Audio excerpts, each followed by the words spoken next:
Lily's heart pounded as she gripped London's hand, standing on the weathered porch of her grandmother's colonial house in suburban Boston. The door swung open and there was Grandma Evelyn, her face lighting up at the sight of Lily, until her eyes dropped to their intertwined fingers. In that split second the warmth vanished. Evelyn's expression hardened into something unrecognizable, and she slammed the door shut without a word, leaving the two women stunned in the crisp autumn air. Lily froze, her breath catching in her throat. She had always believed Grandma Evelyn was her safe harbor, the one family member who had whispered acceptance when Lily came out as lesbian 5 years ago, at 21. "I love you no matter what, my dear," Evelyn had said then, hugging her tight. But now with London by her side, a real living embodiment of that truth, the door's echo felt like a betrayal that cracked Lily's world wide open.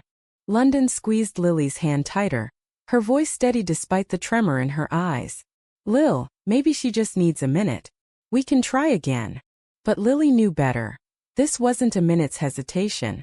It was the culmination of unspoken fears, the kind that festered in families like hers, where love came with conditions she had naively ignored. As they turned away, Lily's mind raced back to the phone calls, the late-night confessions where Evelyn had seemed supportive. Had it all been a facade? Or was this the real test, one that Evelyn had failed spectacularly? They drove back to their small apartment in Cambridge in silence at first, the city lights blurring through the rain-streaked windows. London, with her sharp bob haircut and confident demeanor honed from years in corporate law, finally broke the quiet. "Talk to me, babe. What's going through your head?" Lily stared at the dashboard, her fingers twisting the hem of her sweater. Inside, a storm brewed, anger at Evelyn, shame for dragging London into this, and a deep-seated fear that maybe she didn't deserve this happiness after all. That night, as they lay in bed, Lily's thoughts spiraled. She remembered growing up in that house after her parents' divorce, how Evelyn had been her rock, teaching her to bake apple pies and sharing stories of her own youthful rebellions. "Life's about choices, Lily," Evelyn used to say. But what choice was this? To love London, a woman who had pulled her from the depths of isolation, after a string of failed relationships with men that never felt right? London, who challenged her to be authentic, who made her laugh until her sides hurt. Yet now that love had cost her the one ally she thought she had. The next morning, Lily's phone buzzed with a text from her cousin Sarah. "Heard about last night. Grandma's upset. Says she can't condone that lifestyle in her home. What were you thinking?" The words stung like salt in a wound. Sarah, the golden child, married with kids, always the one who fit the mold. Lily's reply was curt. "I was thinking she'd love me like she promised." But doubt crept in. Was she pushing too hard? Forcing acceptance on a 75-year-old woman set in her ways? London watched Lily pace the kitchen, coffee mug in hand. "We don't have to let this define us," she said, pulling Lily into a hug. But Lily pulled away, her voice rising. "Easy for you to say.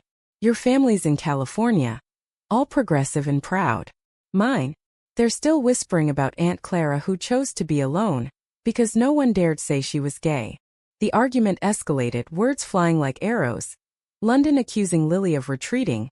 Lily firing back that London didn't understand the weight of family ties in a conservative New England clan. By afternoon, Lily sat alone in their living room, staring at old photos. One showed her and Evelyn at a pride parade 3 years back. Evelyn had gone reluctantly but smiled in the picture. "For you," she'd said. Now that memory felt tainted. Lily dialed Evelyn's number, her finger hovering over call. What if she apologized? Pretended London was just a friend? The thought made her stomach churn. A betrayal of herself, of London. No, she decided this was the line she wouldn't cross. But the decision weighed heavy like a stone in her chest.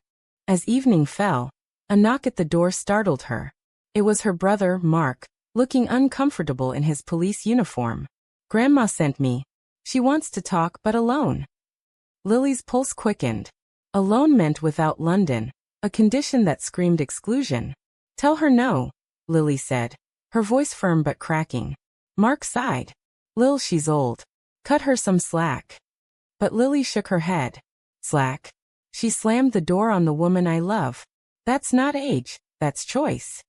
Mark left and Lily collapsed on the couch, tears streaming. London returned from work, finding her there. "What happened?" she asked, kneeling down. Lily recounted it all, the words tumbling out in a rush of pain. They talked late into the night, dissecting the family's dynamics, the subtle homophobia masked as concern, the pressure to conform.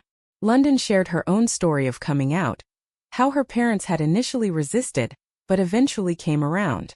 "It takes time," she said. But Lily wondered if time was a luxury they had, or if this rift would widen into an abyss. The days blurred into a week of tense avoidance. Lily threw herself into her job as a graphic designer, sketching logos that screamed rebellion. At night she'd lie awake, replaying the door slam in her mind. What if she had warned Evelyn first? Eased her into it? The self-doubt gnawed at her, but beneath it, a spark of defiance grew. This wasn't just about her in London. It was about every queer person facing that door, literal or metaphorical. One evening, London suggested therapy. "We need tools to navigate this." Lily hesitated. Therapy felt like admitting defeat, but agreed. Their first session was raw, the therapist probing into Lily's fears of abandonment. "Your grandmother's reaction isn't about you," she said. "It's her baggage." But Lily wasn't convinced. It felt personal, a direct hit to her core. As the session ended, Lily's phone rang. Evelyn. She answered, heart in throat. "Lily, we need to talk," Evelyn said, her voice frail. "Come over." "Alone." Again the condition. Lily's grip tightened. "No, Grandma. London is part of me now." Silence stretched, then Evelyn hung up. The rejection hit harder than the door slam. A quiet confirmation of loss. That night, Lily dreamed of bridges burning, families fracturing. Waking, she turned to London. "We fight this together," she whispered. London nodded, but Lily saw the worry in her eyes, the fear that this battle might cost them more than they bargained for. The standoff with Evelyn lingered like a shadow over Lily and London's life, seeping into every corner. 2 weeks after the door incident, Lily found herself at a family gathering, her cousin Sarah's baby shower in a rented hall in Quincy. She had debated not going, but London encouraged her. "Show them you're not hiding." So Lily went alone, steeling herself against the whispers. The room buzzed with relatives, balloons bobbing like false cheer. Sarah hugged her tightly, but her eyes darted. "Glad you came, Lil. Grandma's here." Lily spotted Evelyn across the room, chatting with aunts, her silver hair impeccable. Their eyes met, and Evelyn looked away first. A small victory, or was it defeat? During the games, Aunt Rita pulled Lily aside. "Heard about your friend. Grandma's heartbroken, you know. Thinks you're throwing your life away." Lily's cheeks burned. "London's not a phase, Aunt Rita. She's my partner." Rita clucked her tongue. "Partner? In our family that means marriage, kids. Not this." The words echoed the societal script Lily had rejected, but they stung nonetheless. Evelyn approached later during cake time. "Can we speak privately?" she asked, voice low. They stepped into a side room, the air thick with tension. "Lily, I love you," Evelyn began. "But bringing that girl to my home, it's too much. What will the neighbors say? The church?" Lily's anger flared. "Since when do you care about gossip more than me?" Evelyn's eyes welled. "It's not that. It's wrong morally. The Bible says." Lily cut her off. "The Bible? You went to Pride with me." Evelyn sighed. "That was for you to show support. But seeing it real. I can't endorse sin." The word sin landed like a slap. Lily's mind reeled. Years of Evelyn's quiet nods, her "I accept you" now revealed as tolerance, not true embrace. "So you lied," Lily said flatly. Evelyn shook her head. "I tried. But this is my limit." Leaving the shower, Lily called London, voice shaking. "She called us sin." London listened, then said, "Come home. We'll figure it out." But at home the conversation turned heated. London wanted to confront the family. Lily feared escalation. "They're all I have," Lily admitted. London paused. "Am I not enough?" The question hung, exposing cracks in their foundation. The next day, Mark showed up unannounced. "Grandma's talking about changing her will," he said bluntly. "Cutting you out if you don't straighten up." Lily laughed bitterly. Straighten up? This isn't the 1950s. But inside, panic bloomed. Evelyn's estate wasn't just money. It was the house, memories, security. Mark urged reconciliation. Apologize. Say it was a mistake. Lily refused. That would betray London and myself. Word spread through the family grapevine. Uncles called, offering advice. One said, "Find a nice man, settle down." Another, "Therapy can fix this." The pressure mounted, each call chipping at Lily's resolve. At work, she confided in a colleague, Mia, who was openly bi. "Families suck sometimes," Mia said. "But you choose your own." It was a lifeline, reminding Lily she wasn't alone. London, meanwhile, faced her own demons. Her firm was conservative. Rumors of her relationship could jeopardize promotions. "I didn't sign up for this drama," she confessed one night. Lily felt a chill. "Are you regretting us?" London denied it, but the seed of doubt was planted. A turning point came at a local LGBTQ support group Lily attended. Sharing her story, she heard echoes. Parents disowning kids, grandparents drawing lines. One woman said, "Acceptance isn't given. It's earned through persistence." Inspired, Lily wrote Evelyn a letter, pouring out her heart. The joy London brought, the pain of rejection, the hope for understanding. Days later, Evelyn responded via text. "Received your letter. Need time." It was something a crack in the wall. But then Sarah called, furious. "You're stressing Grandma out. Her blood pressure's up. If something happens, it's on you." Guilt crashed over Lily. Was her pursuit of authenticity selfish? Endangering an old woman? London saw the toll. "Maybe we pause family stuff," she suggested. But Lily shook her head. "No. This is the fight." Their intimacy suffered. Nights once filled with laughter now heavy with silence. London started working late, avoiding the tension. One evening, Lily discovered texts on London's phone from an ex, straight and safe. "Miss our easy times," the ex wrote. London hadn't replied. But the discovery ignited paranoia. "Are you pulling away?" Lily accused. London snapped back. "I'm trying to hold us together while your family tears us apart." The fight ended in tears, both questioning if love was worth the war. Reconciliation attempts faltered. Evelyn invited Lily for tea alone again. Lily went, hoping for breakthrough. They sat in the kitchen, pies cooling on the counter. "I raised you after your mom left," Evelyn said. "I want what's best." Lily pleaded. "London is best for me." Evelyn teared up. "But eternity. I fear for your soul." The impasse was clear: love versus faith, a chasm too wide. Leaving Lily felt hollow. Back home, London waited with dinner. "How'd it go?" Lily shook her head. "Stalemate." They ate in quiet, but later in bed, London whispered, "I'm with you no matter what." It was a bomb, but Lily wondered how long it would last under the strain. As weeks turned to months, the family's division deepened. Holidays loomed, invitations excluding London. Lily faced a choice: attend alone or boycott. "Boycott," London urged. But Lily hesitated, torn between loyalty and love. Thanksgiving arrived like a storm cloud over Lily's fractured world. The family tradition now a battlefield. Evelyn hosted as always, but her invitation to Lily came with a caveat. "Come alone, dear. Let's keep peace." Lily stared at the card, her fingers trembling. Attending without London felt like surrender. Skipping meant isolating herself further. "What do I do?" she asked London, who sat across the table, eyes weary from late nights. London set down her fork. "You go if you want. But I'm tired of being the ghost in your life." The words cut deep, revealing the erosion in their bond. Lily reached for her hand. "You're not. I just. Family." London pulled away. "Family that rejects us. At some point you choose." The ultimatum hung unspoken, forcing Lily to confront her indecision. She chose to go alone, telling herself it was a step toward mending. The drive to Evelyn's felt endless, doubts whispering. At the house, relatives greeted her warmly, but the undercurrent was pity. "Glad you came sensibly," Uncle Tom muttered. During dinner, talk turned to Sarah's baby, then veered into politics, complaints about woke culture, and traditional values eroding.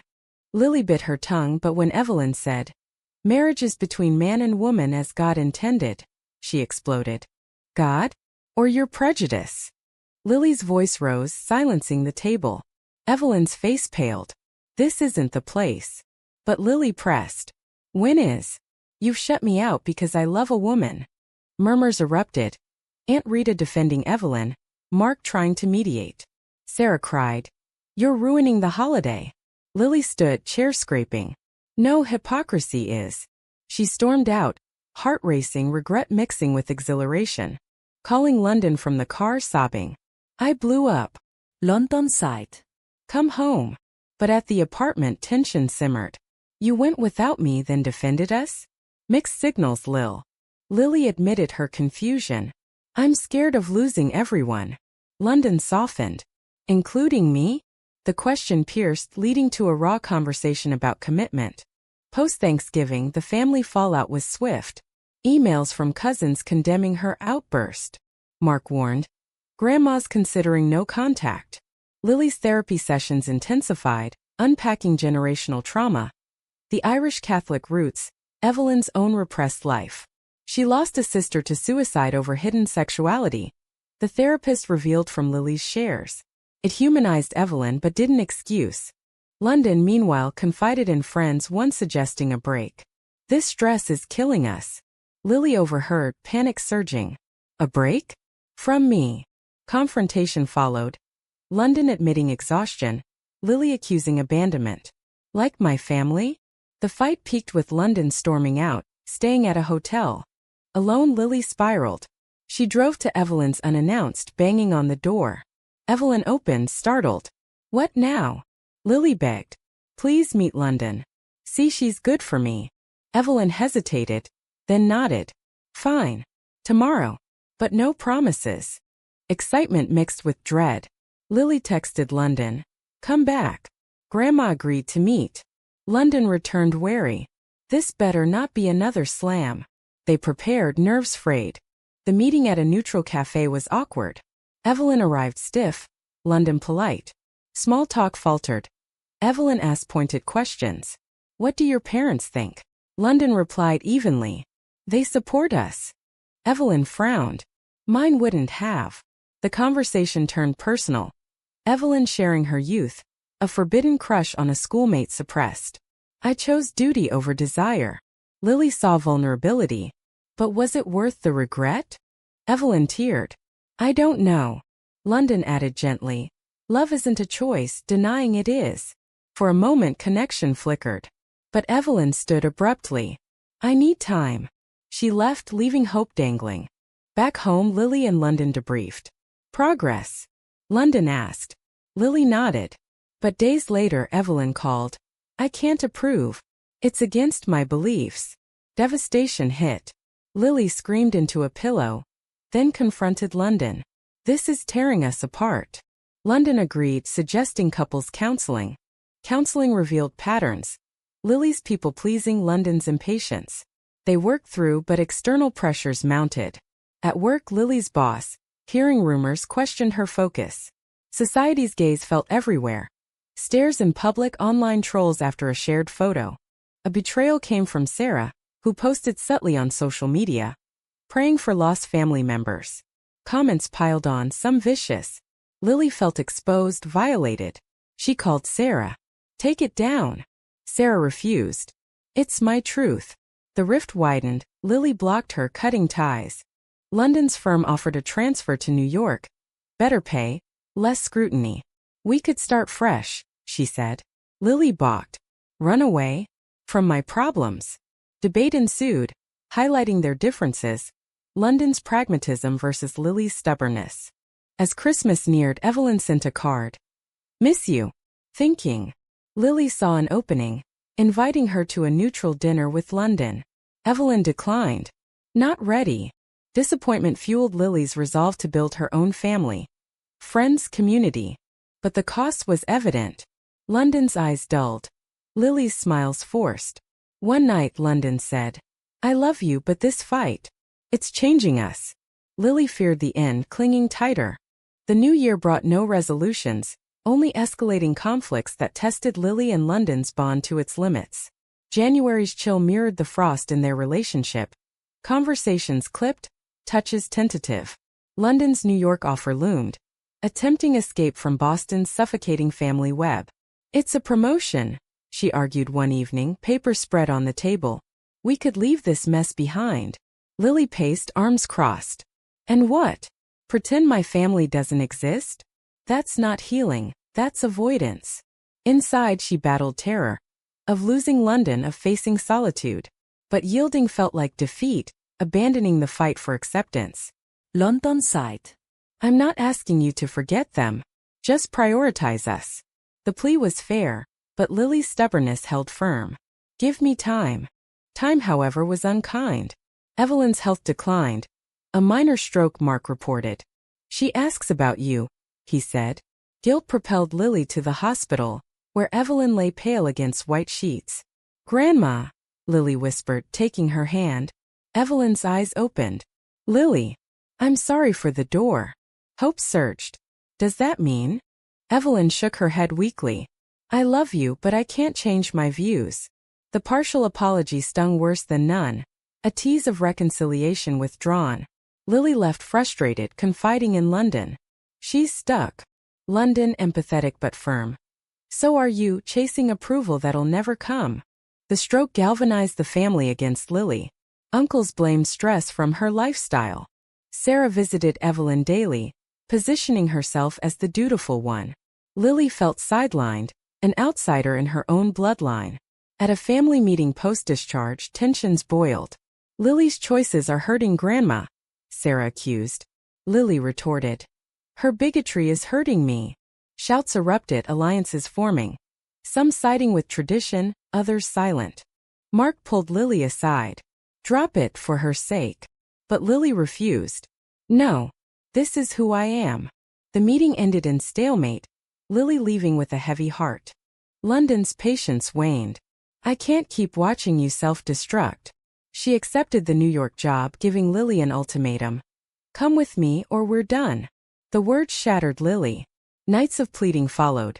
Lily arguing for staying to fight, London countering that battles need strategy, not martyrdom. In desperation, Lily sought advice from the support group. Stories of similar ultimatums abounded. Some relationships survived relocation, others crumbled. One member said, sometimes saving yourself means letting go. It resonated, forcing Lily to weigh her loves. A pivotal moment came when Evelyn called Lily over. I want to understand, she said. Hopeful, Lily brought books on LGBTQ issues, sharing gently. Evelyn listened but resisted. My faith is my anchor. Lily pressed. What if faith evolves? Evelyn pondered, a shift glimmering. But then betrayal struck. Sarah, eavesdropping on a call, rallied the family to intervene, claiming Lily was brainwashing Evelyn. They confronted Lily at home uninvited. Stay away, Uncle Tom demanded. London, home early, defended. This is our house. Chaos ensued. Accusations flying, London shoving an uncle out. After London packed a bag. I can't do this anymore. The drama, the hate. It's toxic. Lily begged. Please don't leave. But London drove off, tears streaming. Alone, Lily crumbled, questioning every decision. Had her defiance cost her everything? Days blurred in isolation. Friends checked in, but Lily withdrew. Therapy helped unpack. You're grieving multiple losses. She realized her identity wasn't the problem. Societal chains were. Reaching out to London via text. I miss you. Let's talk. London agreed to meet in a park. There, amid budding spring, they aired grievances. I felt second to your family, London admitted. Lily confessed. I was scared to lose roots, but you're my future. Reconciliation tentative, they agreed to therapy together. Evelyn's next call surprised. I read one of your books. It's eye-opening. Progress slow but real. Lily visited, sharing stories of queer history. Evelyn shared her own. A long ago love suppressed for societal norms. I regret not fighting. Lily saw parallels, bonds mending. But Sarah sabotaged, convincing Evelyn to see a conservative counselor who reinforced old views. Evelyn backtracked. Maybe it's a phase. Lily's frustration peaked. No, Grandma. This is me. The yo-yo exhausted her. With London's move approaching, Lily decided, I'll go with you. It was a sacrifice, leaving family but gaining freedom. Packing. She felt liberation mixed with sorrow. Final family confrontation at Evelyn's birthday. Lily announced her move. Reactions varied: shock, anger. Evelyn teared. "Don't go," Lily replied. "You pushed me away." Evelyn hugged her. "I was wrong. Stay, meet London properly." "Too late?" Lily wavered. In the end she chose New York but promised visits. The goodbye was bittersweet, Evelyn whispering, "I love you both." A small victory paid in pain. New York's skyline welcomed Lily and London like a promise of reinvention. But the scars from Boston lingered, shaping their new life with cautious optimism. Their Brooklyn apartment was small, vibrant with street art views, a far cry from Cambridge's quiet. London thrived at work, her confidence blooming away from judgment. Lily freelanced, her designs bolder, infused with queer pride motifs that sold well in the city's progressive scene. Yet, echoes of the past haunted. Weekly calls with Evelyn started warm but often veered into discomfort. Subtle questions about settling down properly. Lily navigated carefully, sharing joys without details that might trigger. "London got a big case," she'd say. Evelyn's responses improved. Proud of her. But trust was fragile, rebuilt brick by brick. Sarah's animosity persisted. Social media jabs indirect but pointed. Lily unfollowed, focusing on healing. Mark visited once, awkward but genuine. "Grandma misses you." Lily nodded. "Tell her to visit us." The invitation hung, unaccepted. In therapy, Lily and London unpacked the trauma. The door slams, ripple effects, the ultimatums, the betrayals. "We almost lost each other," London reflected. Lily agreed, their bond stronger for the forge. They attended Pride together, hands linked. A stark contrast to Evelyn's reluctant past attendance. A crisis tested progress when Evelyn fell ill again, pneumonia. Lily flew back, London staying for work. At the hospital, Evelyn gripped Lily's hand. "I was foolish. Fear ruled me." Tears flowed as Evelyn admitted societal pressures had shaped her: church, neighbors, her own upbringing.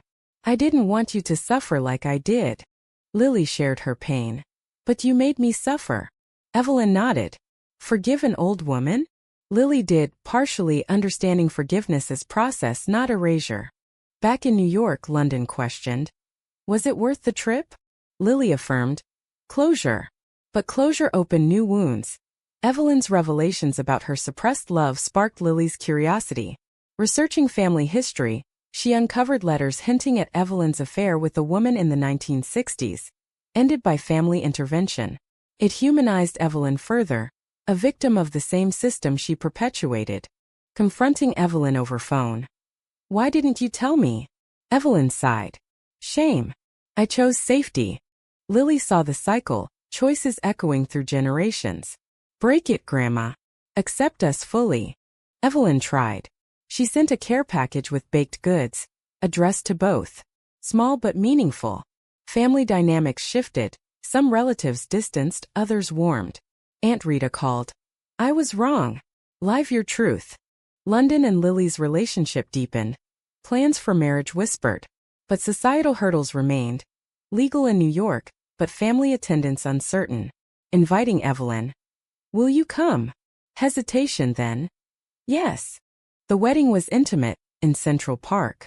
Evelyn arrived, frail but determined, hugging London. "Welcome to the family." Tears mingled with vows, a culmination of battles won. But not all healed. Sarah boycotted, a lingering rift. Post-wedding, Evelyn confided, "I regret my delays." Lily nodded. "We all pay prices." Years passed in flashes, careers advancing, a adopted dog, community involvement.